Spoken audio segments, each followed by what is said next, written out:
आज का Nifty session उन ट्रेडर्स के लिए एक ब्रूटल रियलिटी चेक था जो हर गैप डाउन पर रिवर्सल ढूंढते हैं।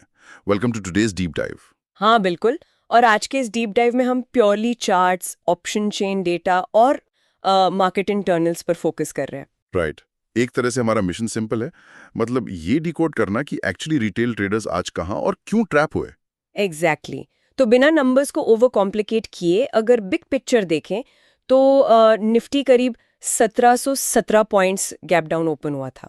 30,462 पर ओपन हुआ था, राइट। हाँ वही।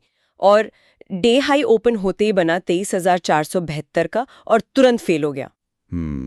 और क्लोज होते होते तो मार्केट पिछले दिन से सीधा करीब 468 पॉइंट्स नीचे आकर 23,171 पर रुक गया। बिल्कुल। और सबसे बड़ी बात, फियर गेज अपना India VIX aggressively shoot up होके 21.73 से 22.68 तक चला गया। पीसीआर में भी बड़ा ड्रॉप था ना। हाँ, पुट कॉल रेशो 1.178 से डायरेक्ट ड्रॉप होके 0.945 पर क्लोज हुआ। डैम। तो टेक्निकली ये एक स्टेयरकेस डिस्ट्रीब्यूशन डे था। सही टर्म यूज किया। अगर इसको आसान भाषा में कहें तो ये एक ऐसी खराब सीढ़ी या लैडर है जिसका हर स्टेप आपके पैर रखते ही टूट जाता है। होते हुए देखा है मैंने ये। थोड़ा कंसोलिडेशन होता है, ट्रेडर सोचते हैं कि सपोर्ट मिल गया, और फिर एक लंबा ड्रॉप आ जाता है। क्रोनोलॉजी देखें तो 945 से मार्केट स्ट्रिक्टली कंट्रोल्ड लेग्स में गिरा। सबसे हैवी सेलिंग किस लेग में आई थी? लेग 2 में, जो लगभग 1140 से 1240 के बीच थी, वहां अकेले 203 पॉइंट्स निकल गए। वाह। उसके बाद फॉल की पेस थोड़ी स्लो हुई। पहले 3.6 पॉइंट्स पर मिनट से गिर रहा था, फिर 1.7 पॉइंट्स पर आ गया। अब यहाँ मैं अपना वो डिप बायर वाला दिमाग लगाता हूँ। 1140 पर 100 पॉइंट का एक ठीक ठाक बाउंस आया था। हाँ आया था। और फिर 2 गजी पनीब 147 पॉइंट की बढ़िया रिकवरी दिखी। मैं तो पक्का इसको बॉटम समझकर डिप बाय कर लेता।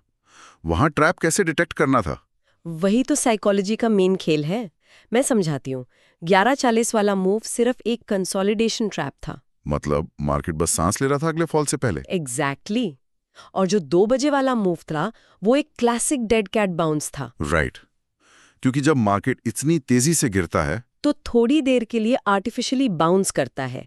शॉर्टर्स अपना प्रॉफिट बुक करते हैं, फ्रेश बाइंग एक्चुअल में नहीं आती वहां। नोटिस करने वाली बात तो ये थी कि ये बाउंस 23,300 के नीचे ही फेल हो गया। बिल्कुल। 60% गेन्स क्लोज होने से पहले ही गिव अप कर दिया मार्केट ने। तो रूल ये बनता है कि जब तक ओवरनाइट गैप अप ऊपर की तरफ चैलेंज नहीं होता, कोई भी बाउंस सिर्फ नेक्स्ट फॉल या शॉर्टिंग का सेटअप होता है, ट्रेंड रिवर्सल नहीं।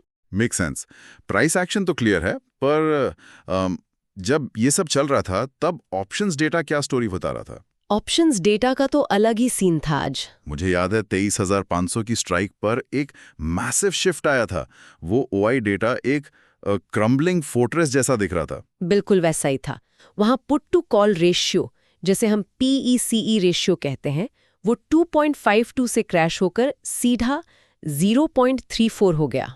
वेट, मतलब सपोर्ट प्योरली रेजिस्टेंस बन गया? हाँ, कॉल राइटर्स ने एग्रेसिवली टेक ओवर कर लिया था। उन्होंने एक अनब्रेकेबल सीलिंग बना दी क्योंकि उन्हें पता था कि रिटेल बायर्स थक चुके हैं। और वो जो 23,200 का पुट सपोर्ट था, उसका क्या हुआ?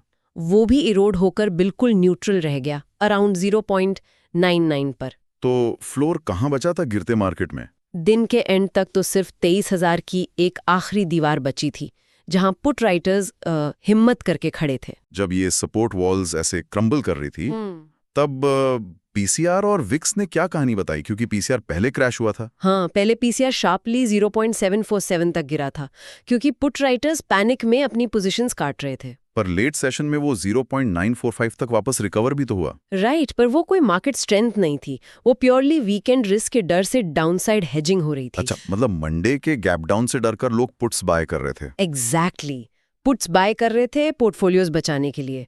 और यहाँ ट्रेडर्स के लिए एक बड़ा प्रैक्टिकल लेसन है कि बाउंसेस के टाइम विक्स ट्रैक करना चाहिए, राइट? 100%। जैसे 230 वाले बाउंस में प्राइस ऊपर जा रहा था, पर विक्स सस्टेनेबली कूल डाउन नहीं हुआ। वो वापस 22.76 गया। मतलब डर का इंडिकेटर ड्रॉप नहीं हो रहा था। सही पकड़ा। जब विक्स ड्रॉप नहीं होता तो इसका सीधा मतलब है कि स्मार्ट मनी को पता है कि ये बाउंस होल्ड नहीं करेगा। ये एक सॉलिड पॉइंट है।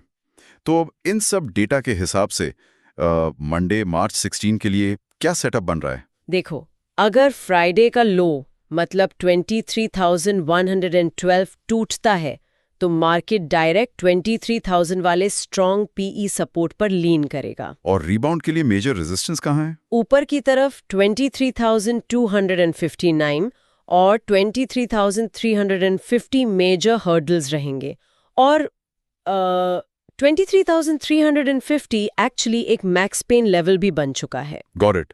तो टॉप लेसन्स क्लियर हैं आज के। ट्रैप डेज पर सेलिंग लेग्स की पेस ट्रैक करनी है, स्ट्राइक्स पर ओआई फ्लिप्स देखने हैं और बाउंसेस पर हमेशा विक्स चेक करना है। बिल्कुल।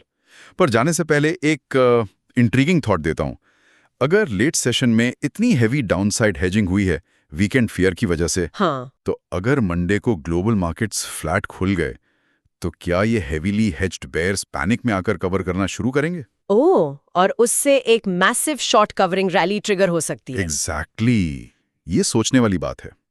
पर याद रहे, ये प्योरली एजुकेशनल एनालिसिस था, कोई ट्रेडिंग कॉल नहीं। मार्केट डेटा दोनों तरफ घूम सकता है। सही बात है। चलिए मंडे मार्केट ओपन होने पर मिलते हैं।